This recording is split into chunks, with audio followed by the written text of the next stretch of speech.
Olis, hi and welcome. Hi, welcome to That's a Dude in a Dress podcast.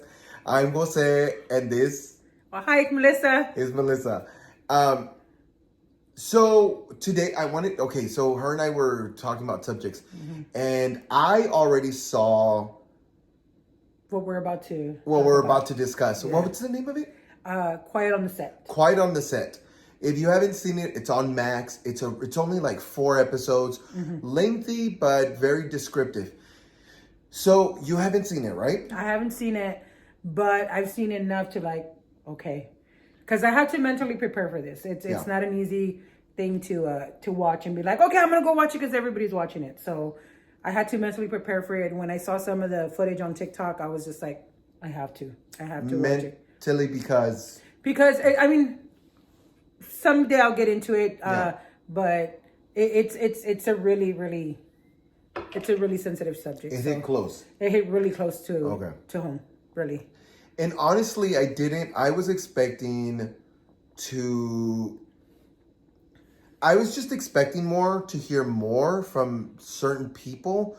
Well, anyway, so let's start off. If you haven't seen it, go to Max, come right back, pauses, and then coming back. So before we give anything away. So the story goes on about Dan Schneider.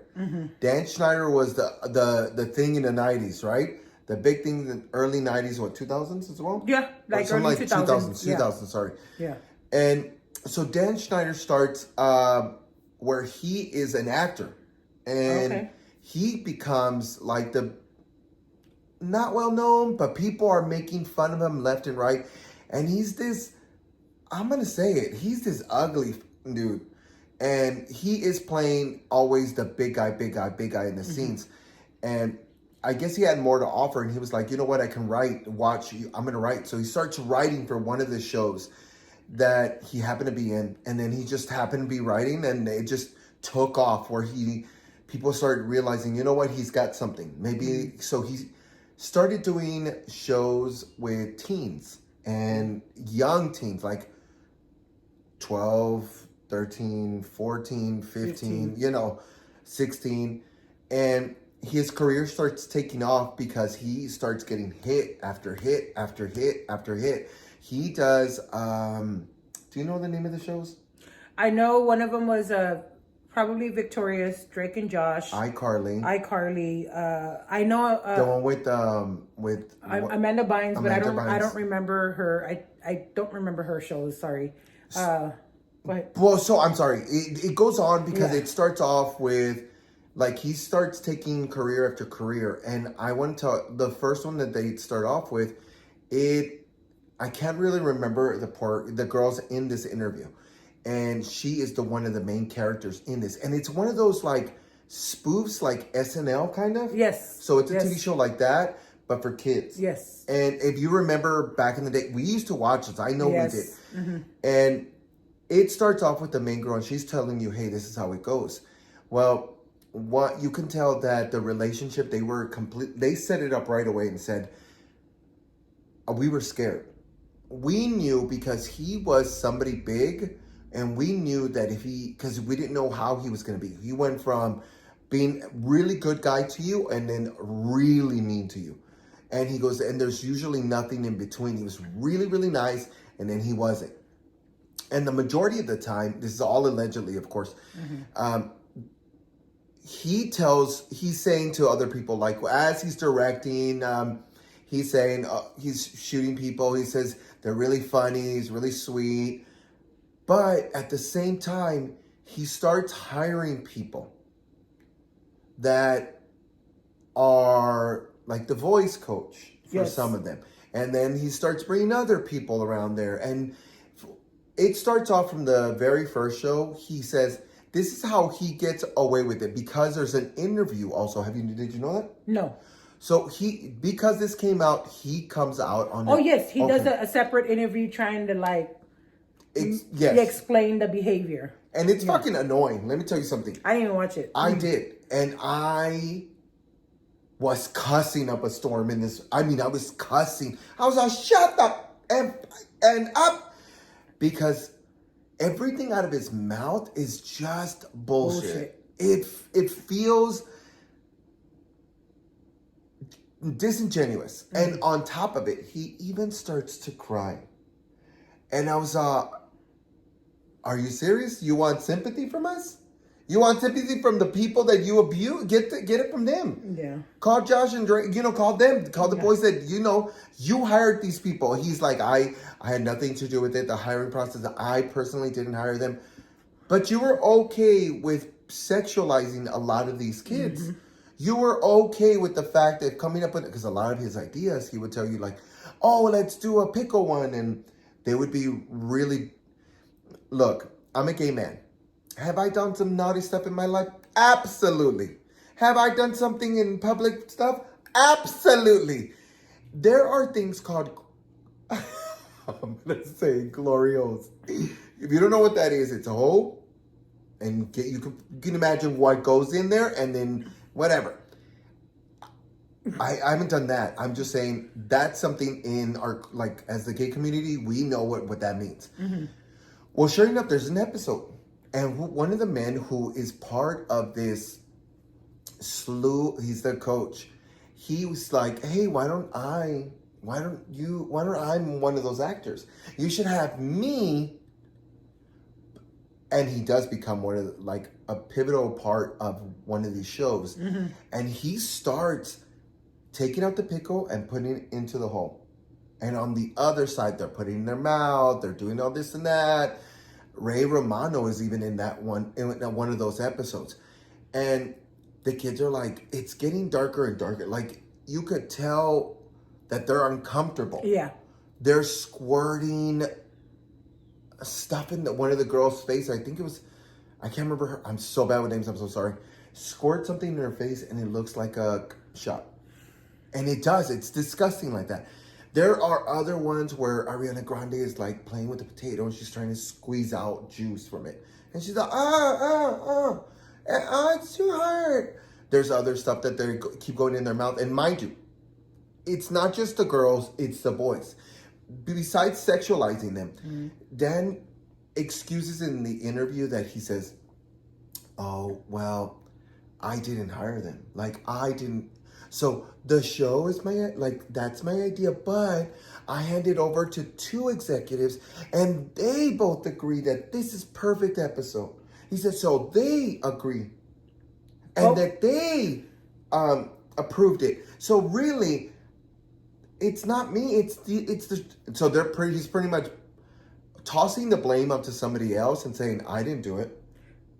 I didn't agree to it. But wasn't he becoming like an asshole, so to speak, because all of a sudden all his ideas and all his shows were doing great? So you don't think he gave maybe some pushback because all of a sudden it's just like, well, no, it's their fault. It's their fault that this happened or they agreed to it. But I feel like you probably would have been like, no, but it's my show. So he did like throughout so a lot of the people that as you're watching it, you're going to see that he states, it's my show. He reminds me of the ugly dude in school that couldn't get the pretty girls.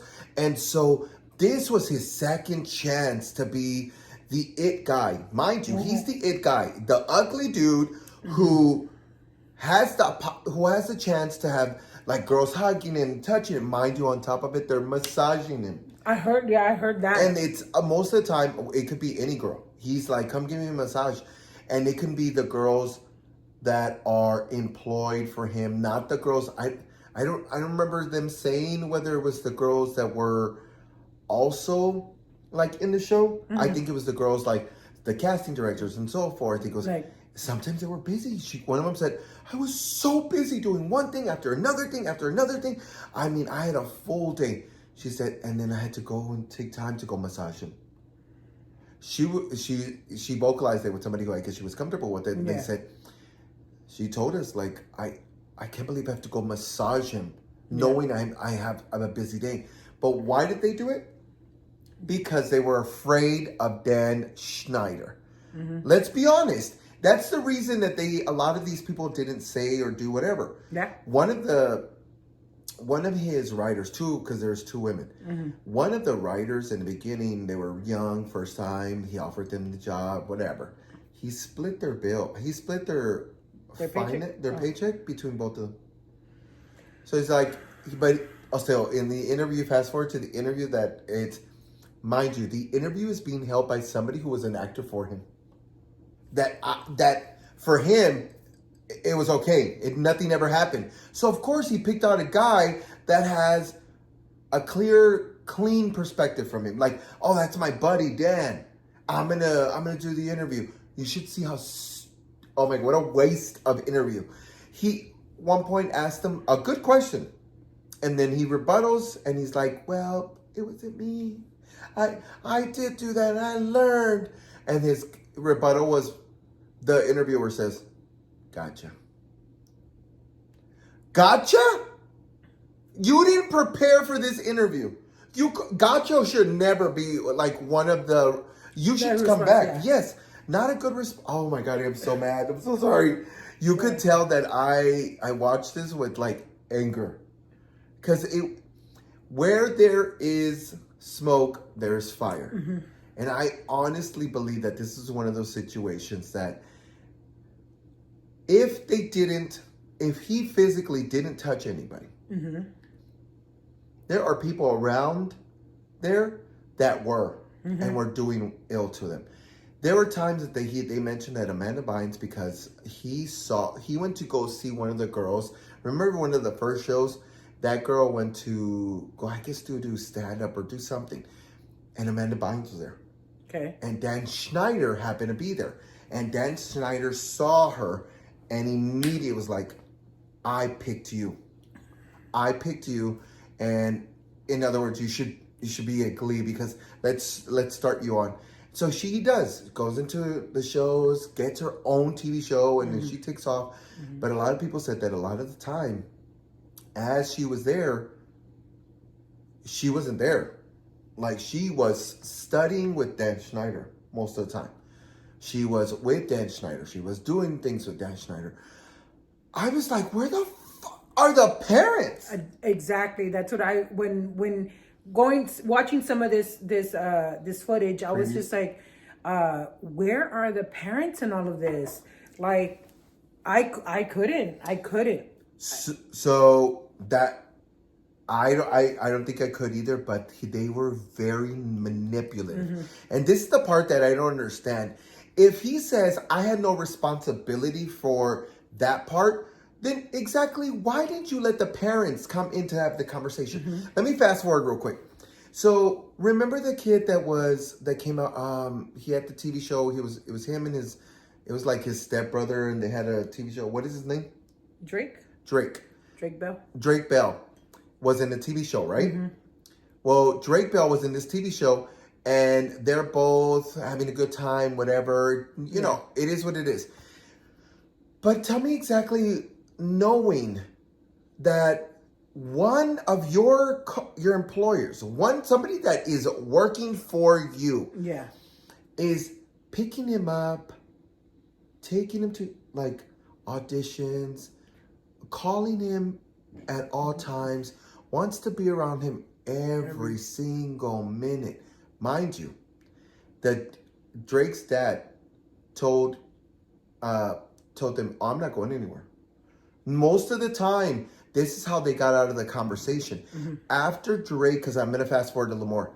Because they found out Drake finally, broke down, told his mom, screamed it at her, like yelling at her over the phone. But I guess he was frustrated. He didn't know what to do. So they call the cops, do all that good stuff. And this is what drives me crazy. He goes, so they find out, the cops call, Dan Schneider calls him. Hey, is everything okay? Are you okay? Oh, I'm sorry for what happened. So the fast forward the next day, Drake happened to not be there or whatever, right? Yeah, probably because they're all sitting down at the table read. Mind you, this table read, you have to do the table read before you even shoot any of that, so they can kind of work the jokes out. Yeah. So they're at the table read, and their parents are there to the kids. And they're like, Dan says, hey guys, can you do me a favor? Can you guys step out? to the parents. It was, oh, so everybody thought, oh, they're gonna announce something to us, or we're gonna pick something of the whatever it is, some part of the table read. So they go away, and they're like, hey guys, we just want to let you know that this is happening. One person has claimed that has stated that has called the cops because it stated that he's been molested. Mm-hmm.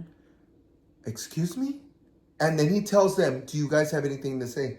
And they all said, what do you say? They said, we didn't know what to say, and we were too scared to say anything. They're kids. They're kids! He shouldn't be saying that without the parents. Without the parents. Because they're kids. They're underage. So Drake's dad was I want to say he was the second one, because there was a mother who was like Drake's dad, that she was extremely vocal. I think she actually caused the reason the kid didn't come the next season. Remember that's that first season that I was telling you that they were doing like an SNL kind of type? Yes. Okay. Well, one of the kids, the black kid. I know who you're talking, because I've seen previews, so I know who you're talking about. Yeah. So his mom was vocal. Doesn't this look inappropriate? And they're like, be quiet, be quiet, be quiet. I've seen people who are in the industry, myself, who have done that to me. Oh, be quiet, be quiet, be quiet. And I'm like, what? What? No, don't, just keep going. Are you going to really say something? Or really, if you leave, it's going to look bad on you. Do you really want to have that reputation? And I was like, oh no. And mind you, I was in my 20s. And I felt so guilty that I was like, maybe I should shut up. If I felt like that, and I was already in my 20s. Yeah. I can't even imagine how these kids or parents. So mind you, she's screaming and yelling a couple of times, and she's kind of the noisemaker, right? Because she said, I'm uncomfortable. You're sexualizing a lot of these kids. The son had to wear this outfit that was, Dan Schneider said, get him a skin color of, I want to say he said like an animal, like a baboon, the color of a baboon. In other words, because he's black. He's so dark that he needs almost pitch black. The tie, like it has to match his skin color. Mind you, the bodysuit is so tight. He is a teenager, young teen, mind you. And anyway, fast forward, he fires him, whatever.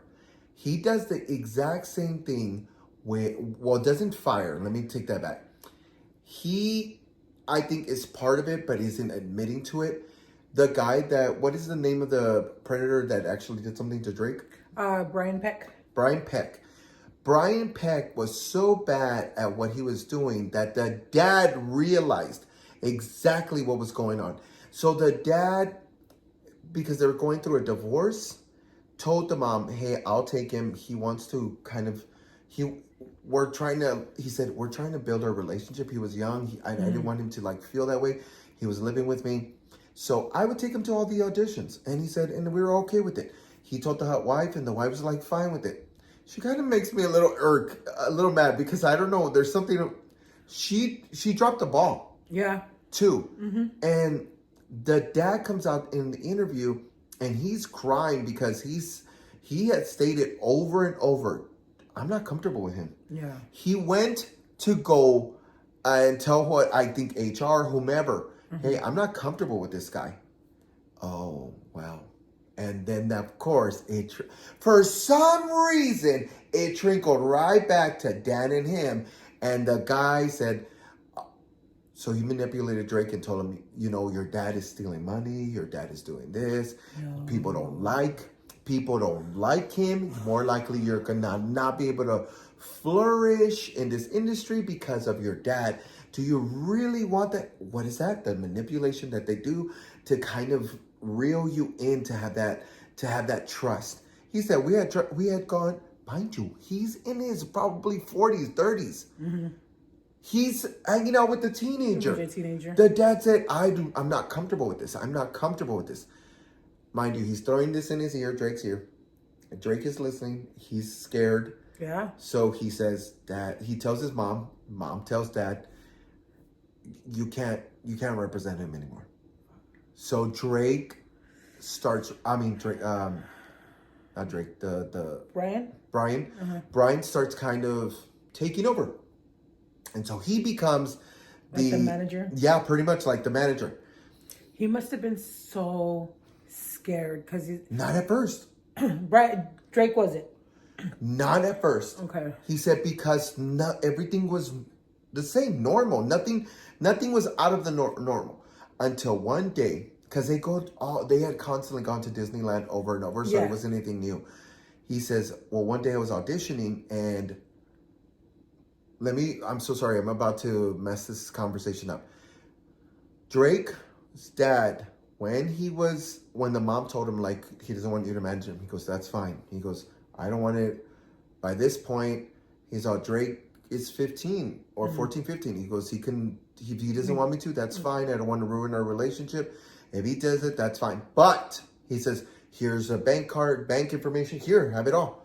He's willing to, because he loves his son. Mm-hmm. He tells him, all I tell you is just be careful with Brian. He tells Brian, and he tells him, don't trust Brian. Don't let Brian be around him. Don't have Brian be alone with Drake, because I don't trust it. I feel like he's a grown man. He shouldn't have this kind of relationship with our son. Mm-hmm. Mom says, yeah, that's fine. And then he goes in auditions. He goes? This is where it pisses me off, because the mom should have known better. The husband's telling you. She should have some sort of instinct. If the husband's already telling you, or your ex, whatever, the father of Drake is already telling you, then where's the instinct of, like, okay, he could be right. Why would he lie about it if he's giving you all, like, here's all his stuff, it's fine. Go with him. Yeah. Please just go with him. I would be like, Drake, you can't go. Find another way. Let's find you another solution. That's so disheartening. Mind you, this is the same time that he is getting his own show. Yes, the Drake and Josh show. Yes, yeah. Drake and Josh show. They're barely up. They're about to shoot the pilot, and then they have to reshoot the pilot because of the other guy. What's his name? Josh. Whatever his name is. His real name is Josh? Yeah. Josh. The show was based on both. Oh, okay. Their character names, yeah. Well, Josh, I don't know, something happened that they had to reshoot it. Okay. So they're waiting for the reshoot. At the same time, he has an audition. So he goes with Brian. Drake goes with Brian, and he stays over. And that night, he said, I was laying down, and then he just got on top of me, and we did whatever. He said, the next day, he apologized. I'll never do this again. I'm so sorry. I had a lapse in judgment, blah, blah, blah, yada, yada. So he goes, after that day, he goes, I just couldn't think. He says, I thought there's no way. And I can't even imagine what the thought process is, did I do something wrong? Mm-hmm. Am I wrong? Mm-hmm. Did I fuck up? What did I do? Mm-hmm. Right? He probably isn't going to do it. You're right, because I do trust him. He's been really good to me this entire time. He goes, until he did more. And it just got worse. Mind you, they're interviewing him, and he's like... It just got worse and worse and worse. And he's not... His dad is crying because he's more emotional, right? Yeah. But Drake isn't. So those are the parts that I did see, was his interview. But you can tell he's holding so much in. It's almost like he's either cried out or he doesn't want people to see how hard it is, because from time to time you could see like he wants to cry. Yeah. But he's like, no, it's almost like he wants to be strong to tell the story, so that way he's like, no, you're going to hear my side now, because at the time because they eventually go to court. So at the time, it's like nobody was on his side. So it's almost like it's like this defense mechanism that he's kind of put up, because he's like, no, y'all aren't going to see me, but y'all are going to know the truth. And I think that's the heartbreaking part. It's heartbreaking, because you could tell that he's having a moment. He has to take moments in where he can't just talk. Because you relive all of that. Yeah. In order for you to tell your story, you kind of have to relive that and be okay with the memory coming back. Oh, that's hard. And I could see it in his face where I'm gonna get emotional. You could see it in his face where he's just like, okay, hold on, I need a minute. I need a minute. Let me, because you relive all of that, and it sucks. It sucks to have to go back, and hopefully he never has to talk about this again. You know, he said his story, stuff is coming out, and I'm you know, happy for him that finally people are believing his story. And I think it's one of those situations where he has the right to feel, to protect whatever circle, like that is his thing. If he doesn't want to feel emotional, he doesn't want to let you in fully like that, to cry. Some people we deal with things differently, and I feel like that's his right with carrying all that pain. He has this moment where he said it was heartbreaking, and I feel like you know this part too. Yeah. He says on the last day of where what's his name, Ryan? Brian. Brian, sorry, I'm so bad with names, you could tell. Yeah. Brian is about him, and they're in the court. They're in two different sides. He said it is full. His side is completely full. From everything that we've gone through, everything's full on his side from all the supporters. He says, mine, it was just me, my brother, and my mom. And I think it's that. Yeah. I could not believe what I was hearing when I heard that. I said, how? Well, I mean, Hollywood's different from, I guess, real life, I guess, so to speak. Yeah. And I was just like, what? Like, how do you not believe this child? Like, if there was evidence, if there was like all kinds of like the calls that were being made one after another, after another, after another, like, how could you not believe this child? Why would you think that it's made up? And I'm glad that all the supporters that were there for Brian, and all the letters of like character or whatever they're called is coming out, because I was just like, that's what y'all get. I'm sorry. That's what all of y'all get. There's 41 of them, 41 letters of actors, and all these actors are coming out. And I'm just like, one of the women that wrote a letter, who was one of the main she was a well-known actress. They're all well-known. Yeah. Luckily, I don't know the names, so I can't tell you. But she had said she sent something, because I guess this was coming out, and so they're all retracting, all of them. Oh, of course, down to even two of my favorite. And I was like, and I heard it on their podcast, and I was like, what are they referring to? I was like, bro, y'all are fucked up. But go on. Sorry. To me, it's a situation that she said she accused him. They all did. She blamed in the letter. She blames him for almost like taunting. What if he was taunting Brian because of it could be his sexuality, his movement, whatever it was, that it was the child's fault for what was going on. Also, why phrase it like this? And now you want to take it back. Now you want to take it back. Because now you know it's true. Because they... No, it's been true, bitch. You're accusing a teenager? That's what I mean. Like now it's out in the open, to where it's like, oh shit, they're gonna believe him. The case is there. They thought that the case was never gonna be open. The only reason why it wasn't open is because Drake was underage. But now it's just like, okay, if he's of age and he wants to talk about it, there it is. Yeah. And now they're all coming down. So everybody's now retracting. And I was just like, nah, you guys. You chose to write this letter on behalf of whatever situation that maybe because it didn't happen to you, that, oh, he's a great man, human being. But at the same time, the only thing that I have a problem with is that Drake says it wasn't Dan. I understand it wasn't Dan, but why were you so comfortable sexualizing children and then happened to it just happened to be that people in the same place that you're working in and you're trusting to be around these kids? Because Brian, of course, wasn't a pedophile before, right? Or wasn't accused of it at the time because nobody had said anything or nobody accused him of it or whatever. So to me, it drives me crazy because I'm like, wait, Dan, you mean to tell me you and him never sat down and nothing felt out of place? And even the other guy, I don't know what the name of the guy is. The other He's a younger one though. He was younger than Brian. The other one was Michael.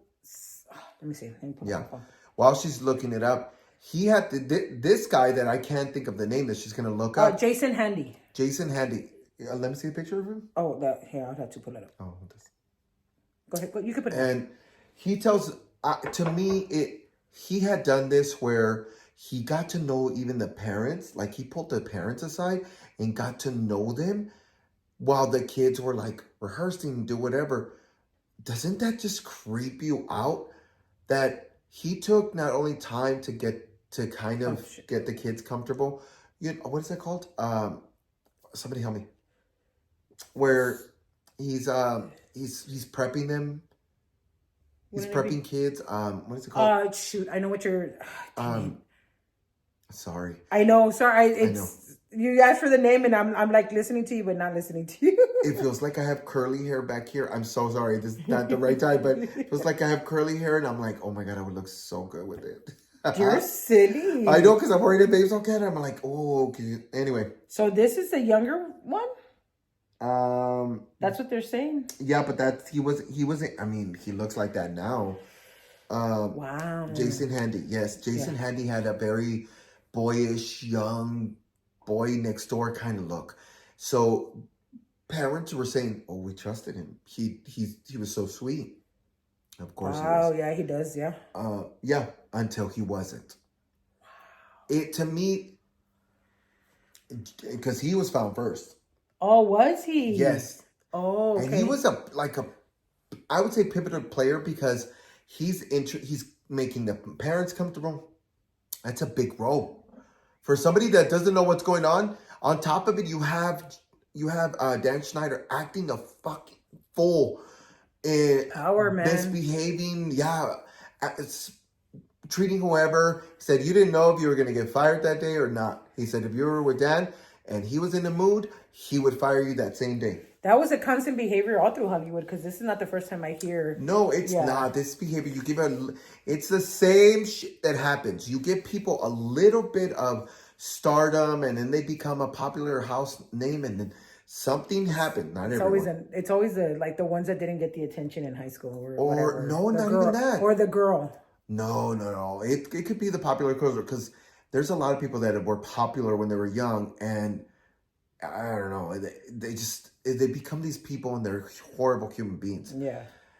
But to me, watching the interview with Dan Schneider, after I watched this, makes me furious, because he takes responsibility for a second and then he throws it onto somebody else. And it's like, I would not behave that way. No, you're just saying this so you can go ahead and start your shows again. You want to be given a second chance. And I'm like, no, dude. Nobody is. The only reason you're going to behave well now is because now this came out. Yeah. And people are like, we're done with him. And guess who still follows each other? And it came out that Ariana Grande is still following him on Instagram. And I was like, girl, detach yourself. I don't know. You know how funny it's really interesting. You know, remember the argument with Selena Gomez and those two other girls? The Jenners? One of the Jenners, and then the Bieber, Miss Bieber. Yeah, Miss whatever her name is. I don't remember. Haley, there you go. And so during that, people were like unfollowing left and right, and like main actors and so forth. Well, other famous people were like, nope, pulling out. But you're still following Dan Schneider? That to me, people were like, what is wrong with you? Like, to me, that it doesn't make any sense. It doesn't, because I'm just like, girl. But I think because they forget, besides when the camera's on and whatever, just because it didn't happen to you doesn't mean it wouldn't have.